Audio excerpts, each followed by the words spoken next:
de tal forma que la abrumadora mayoría de los trombos se van a detener dentro del pulmón y ahí es en donde podrían causar su daño secundario. Lo que sabemos es que más o menos 1 de cada 5,000 viajeros va a presentar un evento de trombosis venosa profunda.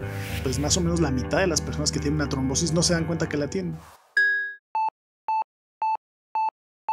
Hola, ¿qué tal? Yo soy Wendy Fernández y el día de hoy les doy la bienvenida a un capítulo más de Dosis de Salud.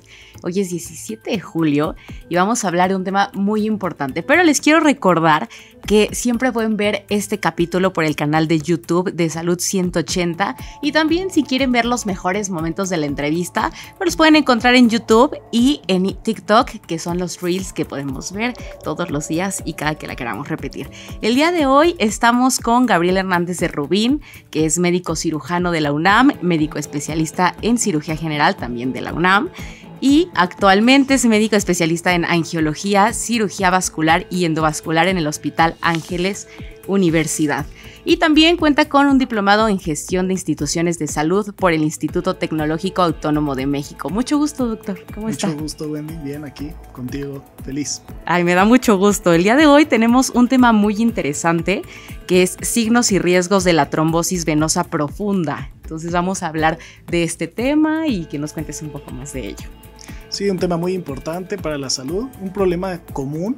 Estoy seguro que todos los que están escuchando este podcast conocen a alguien que ha padecido una trombosis y creo que es pertinente darles más información. Así es. Y primero pues quiero saber qué es la TBP.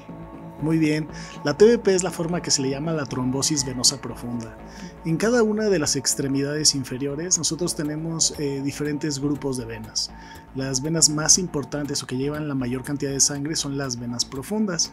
Y bueno, en algunos casos, por condiciones no saludables o por problemas de salud, puede pasar que la sangre, en lugar de estar en su estado líquido, pueda pasar a estado sólido. Esto causa varios problemas, ya que al cambiar de estado líquido a sólido genera una obstrucción al flujo y normalmente estas venas van a ser las responsables de drenar la sangre que viene de los músculos. Es por esto que este problema suele manifestarse como una persona que tiene dolor habitualmente en el inicio de los síntomas en las extremidades inferiores. Esto es importante porque al haber dolor muscular es muy común que se confunda con un problema muscular. No es raro que vengan pacientes al consultorio 1 o 2 meses después de una trombosis, habiendo sido atendidos como un desgarro muscular, por ejemplo, y que bueno, al paso del tiempo y acorde a la evolución, al no ser acorde a un desgarro, termina en una valoración especializada por un especialista en angiología y cirugía vascular y es en donde corroboramos la trombosis. Ahora, también pues más o menos la mitad de las personas que tienen una trombosis no se dan cuenta que la tienen. Entonces a veces nosotros interrogamos a algunos pacientes y te dicen, yo jamás he tenido una trombosis, y algunas veces durante la exploración física encontramos algunos estigmas de un evento trombótico previo. Algo también importante mencionar es que estos trombos que se forman en el sistema venoso profundo, principalmente de las extremidades inferiores, aunque no exclusivamente, pueden tener una complicación que es probablemente la complicación más temida de la enfermedad, que se llama el embolismo pulmonar. Esto quiere decir que un segmento o el trombo completo se desprenda y pueda viajar a través de nuestra circulación venosa y habitualmente este trombo se llega a alojar en los pulmones, dando problemas ya a este nivel, como puede ser dolor de pecho, falta de aire, palpitaciones, sensación de fatiga y en casos muy extremos los pacientes pueden presentar un desmayo o hasta la muerte súbita. Wow, podríamos decir que si yo siento un dolor en alguna extremidad, es importante revisarlo. O sea, ¿es el único síntoma que yo puedo tener en un inicio? Sí, fíjate que si pudiera, digamos, darte un tip de cómo identificar de manera temprana una trombosis, yo te diría que sería dolor en una extremidad acompañado de aumento de volumen, de hinchazón. Como te platicaba, finalmente al obstruirse el flujo venoso de salida de los músculos, lo que vamos a notar es que los músculos se van a poner duros, tensos. Entonces casi siempre los pacientes van a presentar dolor, hinchazón y sensación de rigidez muscular. Y algo bien interesante es que casi siempre la abrumadora mayoría de los casos va a ser solo en una pierna. Entonces, si presentas estos síntomas, sí es muy recomendable acudir a una valoración y que se haga una búsqueda intencionada de trombosis dentro de los diagnósticos diferenciales que tiene que ser el médico que te evalúe. Muy bien. Y también nos comentabas que ese trombo se puede ir al pulmón, y hemos escuchado en muchas ocasiones que nos dicen, no, es que el trombo se va al cerebro. ¿Eso es cierto? Bueno, eso sería sumamente improbable. Te explico por qué. Toda nuestra sangre venosa, que es la sangre que viene de vuelta de los tejidos hacia el corazón, antes de llegar a nuestro corazón se tiene que oxigenar.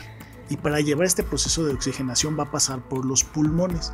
Entonces, normalmente los pulmones en este sentido funcionan como un colador, digamos, como un filtro, de tal forma que la abrumadora mayoría de los trombos se van a detener dentro del pulmón, y ahí es en donde podrían causar su daño secundario. No es imposible que un trombo venoso pueda ir a la circulación arterial y sí viajar al cerebro o a alguna otra parte, pero la verdad es que es muy poco común. Lo habitual sería la complicación que llamamos embolia pulmonar, que ya mencionamos cómo puede presentarse. Muy bien, entonces ya nos dijiste cómo se puede presentar y qué tratamiento hay que seguir. Bueno, esto es algo muy importante. Cuando se diagnostica una trombosis, lo primero que te debo decir es que el diagnóstico hoy en día es relativamente sencillo. ¿Por qué? Porque cuando tenemos la sospecha clínica de una trombosis, habitualmente hacemos un estudio que se llama ultrasonido. En la actualidad los ultrasonidos se encuentran prácticamente en todas partes, inclusive en los consultorios médicos tenemos ultrasonidos, y si tienes a un médico bien capacitado, tiene una probabilidad muy alta de corroborar o descartar el diagnóstico. De ahí existen algunas otras pruebas de laboratorio que pueden ayudar a confirmar o descartar el diagnóstico, pero ya cuando se integra el diagnóstico, la piedra angular del tratamiento es la anticoagulación. La anticoagulación son medicamentos que van a ayudar básicamente a que el trombo no se propague, que ya no se extienda más. Van a dejar o van a evitar que se siga solidificando la sangre, por decirlo de alguna manera, en el sistema venoso. Y de esta manera damos oportunidad al cuerpo que, así como tuvo la posibilidad de formar el coágulo, tiene la posibilidad de deshacerlo. Entonces, de manera gradual nuestro cuerpo empezará a deshacer ese trombo hasta que desaparezca por completo. Es importante mencionar que un tratamiento adecuado de anticoagulación debe de ser nunca menor a 3 meses, y habitualmente, dependiendo de las características de cada caso, podría extenderse por varios meses, años, o hay casos muy específicos que inclusive podemos tener los anticoagulados de por vida. De ahí, alguna de las otras estrategias de tratamiento que existen es si hay intervenciones, digamos como cirugías. Ahora le decimos terapia endovascular, que son intervenciones que se hacen a través de punciones dentro de las venas, en las cuales podemos limpiar o retirar el exceso de trombo. Eso, la verdad, es que es muy útil en casos bien seleccionados. Esto va a estar dado por el tamaño del trombo y la localización del mismo, así como las características del paciente. Pero un paciente bien seleccionado se puede llevar a un intervencionismo para extraer el trombo, para tener mejores resultados, no solo inmediatos, sino a su calidad de vida a futuro después del evento de la trombosis. Muy bien, yo sé que todas las intervenciones son peligrosas, ¿no? Como todo, pero esa de las punciones, ¿qué tanto riesgo hay? Bueno, es una muy buena pregunta. Afortunadamente, la evolución de la medicina, cada vez hemos ido cayendo en lo que llamamos mínimamente invasivo. ¿Qué quiere decir? Cada día tenemos que hacer menos incisiones para resolver problemas dentro de nuestro cuerpo. La realidad es que este tipo de intervenciones, dentro de sus beneficios, es que son mucho más seguras y también que tienen una recuperación mucho más rápida. ¿Qué quiere decir? Que los pacientes en menor tiempo pueden reincorporarse a sus actividades normales. Como bien mencionas, todas las cirugías conllevan un riesgo. No existe la cirugía sin riesgo, eso es un mito, pero sí, dependiendo del tipo de cirugía, de patología y las características de cada paciente, podemos hablar de cirugías de alto, mediano o bajo riesgo. Yo te diría que en el caso de la trombosis, un procedimiento endovascular se podría considerar un procedimiento de bajo riesgo, hecho por un especialista certificado y con una adecuada selección del paciente. Y ya que que haces la intervención, ¿cuánto tiempo es de incapacidad para el paciente? Bueno, aquí me gustaría, hablando de tiempos, acotar 2 cosas. Uno es que cuando hacemos intervencionismo, el periodo idóneo para hacerlo debe ser en las primeras 2, máximo 3 semanas del inicio de los síntomas. Después de este periodo iría realmente el beneficio de la intervención, es prácticamente nulo y probablemente de lo mismo solo dar tratamiento médico. Y de ahí la recuperación, bueno, te puedo decir que un paciente después de un intervencionismo enfermo en un periodo de 48 a 72 horas está en casa y en el caso de las trombosis venosas, lo que hacemos es que normalmente en los primeros 10 a 14 días que inician los síntomas, mandamos a los pacientes a tener reposo. Hace 20 años los hospitalizábamos a todos, ahora ya no. Muchos de ellos se manejan en casa, pero con reposo, precisamente porque es el periodo en el que queremos evitar el riesgo de que se desprenda un coágulo hacia el pulmón, justo lo que platicábamos. Ya pasadas esas 2 semanas, los pacientes van retomando sus actividades de manera regular y podríamos hablar de que pueden hacer esfuerzos físicos plenos, ir al gimnasio, cosas por el estilo. Normalmente yo te estaría hablando de eso de un periodo de unos 20 días, más o menos de unas 3 semanas, para poder estar al 100, pero actividades que no requieren esfuerzos físicos intensos, normalmente estamos hablando de una recuperación de unos 10 días, ya lo pueden estar haciendo. Es muy rápido entonces, yo pensé que sí pasaban más meses o un mes completo en cama, sí pensé que tenía. Sí, no, eso definitivamente ha cambiado, tal vez hace muchos años era así, y la realidad es que hoy en día la tecnología médica y los nuevos fármacos permiten que estos pacientes sean manejados de una forma segura, eficaz, con una rápida recuperación, con una tasa de complicaciones muy bajas y evidentemente con un riesgo muy bajo de embolia pulmonar, que ahí sí es otro escenario en donde podemos sí estar hablando de que ya cuando el paciente presenta la complicación de la embolia pulmonar, ahí sí el riesgo se pone en peligro su vida. Existen otro tipo de evaluaciones de tratamiento, normalmente ahí nos ayudamos de los cardiólogos para hacer una valoración y muchas veces del especialista en el pulmón, que es el neumólogo, y de manera conjunta, aunque la base del tratamiento casi siempre igual es la anticoagulación, también existen escenarios muy específicos de la embolia pulmonar en donde también se puede hacer intervencionismo para extraer trombos o deshacerlos con algunos medicamentos que se llaman trombolíticos, con el objetivo de que estos pacientes restablezcan su salud a la brevedad posible. En la trombosis tenemos 2 grandes momentos: el evento agudo, donde el paciente tiene los síntomas y las molestias y necesitamos contener el problema y evitar complicaciones, pero también tenemos el evento crónico que se llama secuela postrombótica, o en el caso de la embolia pulmonar, la hipertensión pulmonar, que es la cicatriz, o digamos que se queda dentro de los vasos con un daño permanente que puede impactar la calidad de vida del paciente a largo plazo. Ahí también existen diferentes opciones de manejo y tratamiento y obviamente todo va enfocado a minimizar el problema actual, a mejorar las condiciones actuales del paciente y sobre todo a evitar que a futuro tenga impacto en su calidad de vida. Digamos que en el futuro solo sea un mal recuerdo, pero que no tenga ningún tipo de limitación. Okay. O sea, ¿ninguno podría tener alguna limitación o sí llega a pasar? Pues mira, por desgracia, sí llega a haber pacientes que llegan a tener secuelas graves. Cada vez es menos común, pero dentro de ellos yo te diría que tenemos un escenario muy importante que son los pacientes que no son diagnosticados adecuadamente. Okay. Justo te hablaba al principio de este podcast cuando te decía que más o menos la mitad de las personas no saben que tuvieron una trombosis y otro buen porcentaje de pacientes son confundidos con problemas musculares.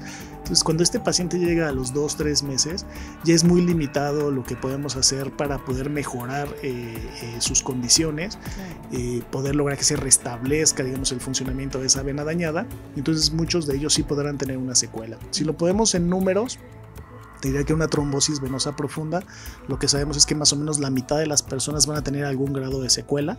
Afortunadamente, de ese grupo, solo la mitad tendrá una secuela leve, quiere decir molestias muy leves, y hay el resto del otro 50% si tenemos una secuela moderada a grave. Afortunadamente las secuelas graves en trombosis venosa profunda, estamos hablando tal vez menos del 5% de las personas, pero bueno, en estos casos suelen ser piernas hinchadas, dolorosas, con pigmentación en sus tobillos, en casos muy graves con úlceras, que sí requieren un manejo digamos a largo plazo, con la ayuda no solo de medicamentos, sino diferentes estrategias de hábitos, ¿no? Uso de medias compresivas, actividad física, elevación de extremidades, evitar pasar periodos muy largos sentado con poca movilidad, etcétera. Muy bien. ¿Y cómo podemos prevenir para que no nos pase? Bueno, es una muy buena pregunta. Fíjate que hay varias estrategias importantes para prevenir la trombosis y esto está muy vinculado a en quién va a aparecer. Entonces, cuando nosotros hablamos quién tiene mayor riesgo de tener una trombosis, sabemos que el riesgo va incrementando conforme a la edad. Conforme vamos envejeciendo, irremediablemente va aumentando el riesgo de trombosis. Te puedo decir, por ejemplo, que una persona de 80 años tiene un riesgo de trombosis 20 veces mayor que un joven de 20 años. Por otra parte, tenemos algunos factores asociados, como puede ser el uso de terapias hormonales, hormonales, ¿no? Los anticonceptivos conjugados, que se llaman, pueden aumentar un poquitín el riesgo de trombosis. Las personas que hacen muchos viajes largos, normalmente viajes en avión, tren, auto, que tenemos poca movilidad de las piernas y que sean de más de 4 horas, aumentan un poco también el riesgo o aumenta la posibilidad de tener un evento de este tipo. Evidentemente, personas con enfermedades oncológicas, enfermedades inflamatorias del intestino, pueden tener mayor riesgo de trombosis. Entonces, en cada escenario debemos de ver cómo prevenirlo. Algo también muy importante es que la mayoría de las trombosis se presentan en las personas que son operadas, en cirugías mayores, que requieren una hospitalización, son personas de riesgo. Entonces, nosotros como médicos tenemos ya bien claro qué grupos de pacientes lo representan y entonces podemos nosotros actuar para prevenir. Pero, si te pudiera dar una recomendación para el público en general, para tratar de prevenir un evento de trombosis, lo que diría es pues tratar de llevar una vida activa, evitar el sedentarismo, siempre estar bien hidratado, sobre todo durante los viajes. Algo muy importante es evitar el tabaquismo. Probablemente el tabaquismo sea uno de los hábitos más arraigados en nuestra población y que sí aumentan de forma significativa el riesgo de tener un evento trombótico.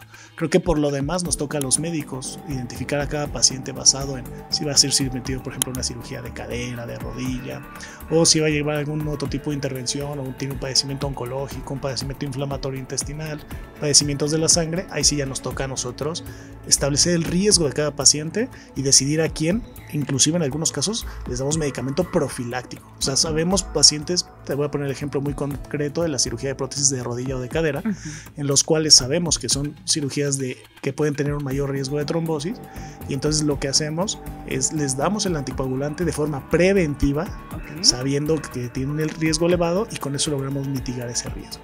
Y así ya como que vas midiendo, ¿no? Sí, hacemos que la cirugía sea más segura, ¿no? Al darle el anticoagulante de forma preventiva en estos casos. Oye, Doc, ¿y qué tan necesario es usar medias cuando viajamos? Bueno, esa es una pregunta muy frecuente en mi consulta y creo que es una gran oportunidad para hablar del tema. Fíjate que existe lo que se llama la trombosis venosa del viajero.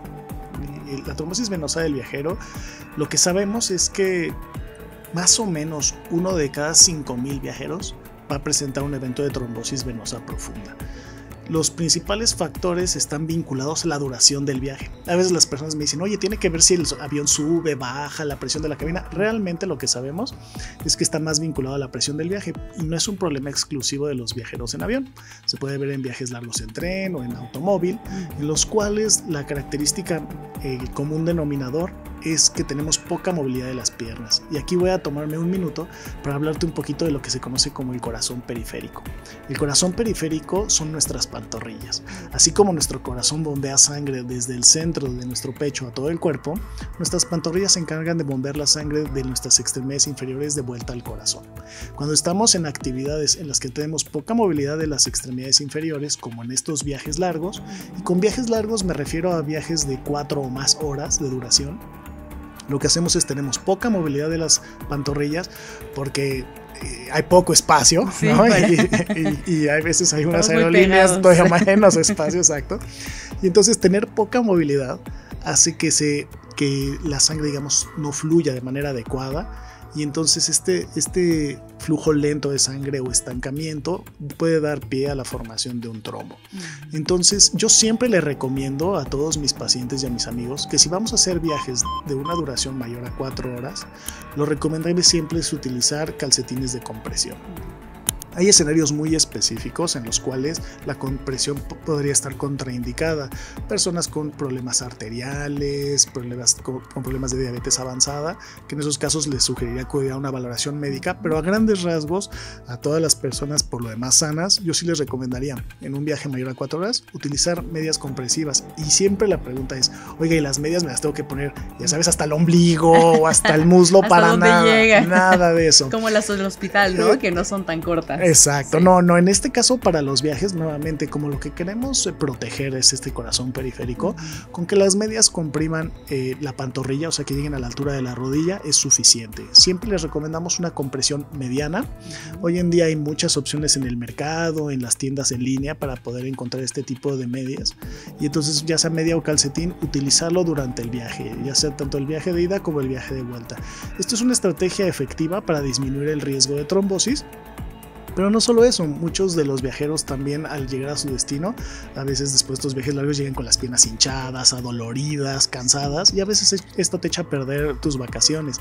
Entonces el uso de las medias no solo nos va a ayudar a prevenir la trombosis, sino a controlar la inflamación de la pierna, a mejorar las molestias. Entonces vamos a llegar más descansados, con las piernas no hinchadas.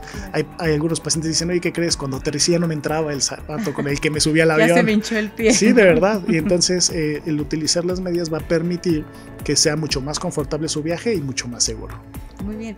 Y por ejemplo, si durante mi viaje se me hincharon los pies, ¿es recomendable ponérmelas de regreso aunque estén así? Lo recomendable es siempre ponérselas antes de que se hinchen. Okay. ¿No? Antes de hacer el viaje, esto es muy importante. Cuando las piernas ya están hinchadas, muchas veces ya tu talla cambió y probablemente la media que te quedaba sin hinchar te pueda inclusive lastimar. Pero aquí también voy a aprovechar la oportunidad para darles un par de recomendaciones. Independientemente de que traigan sus medias o que se les haya olvidado, hay algunos ejercicios que pueden hacer en el avión que les pueden ayudar también un poquito a mitigar este problema.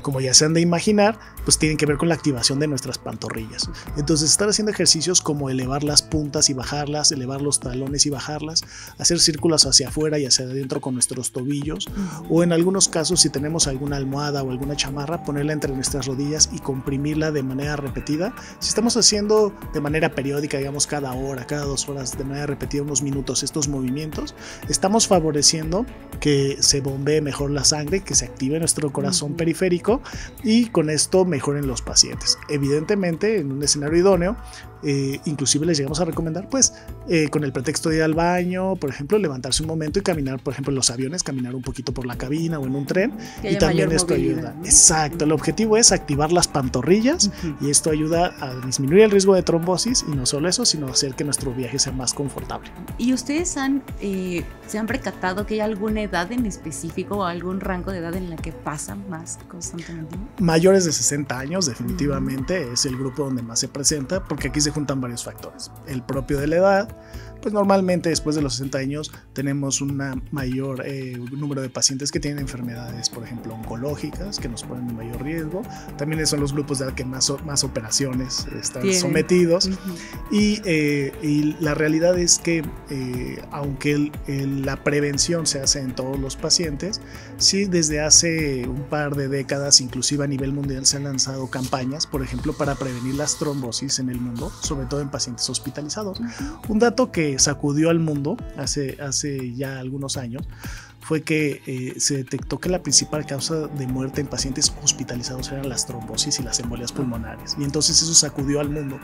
Y lo que nos dimos cuenta pues es que muchas enfermedades, por ejemplo el cáncer, pues terminan por llevar a un desenlace fatal a las personas a través de una trombosis, por ejemplo, ¿no? Enfermedades muy avanzadas se pueden terminar manifestando como una trombosis masiva, como una embolia pulmonar que puede causar la muerte.